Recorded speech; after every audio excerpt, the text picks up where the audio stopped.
I come to the garden alone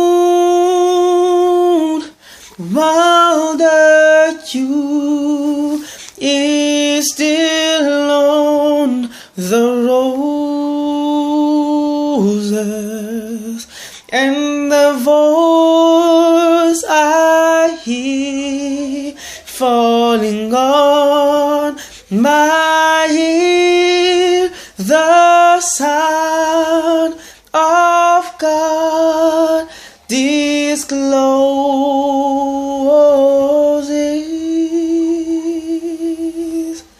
and He walks with me, and He talks with me, and He tells me I am His own,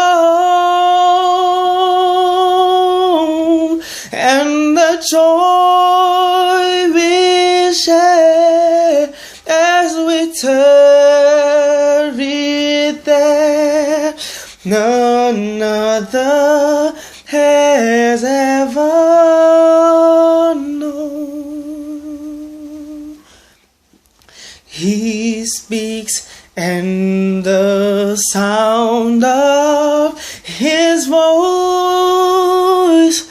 is so sweet. The birds hush, the singing, and the melody that He gave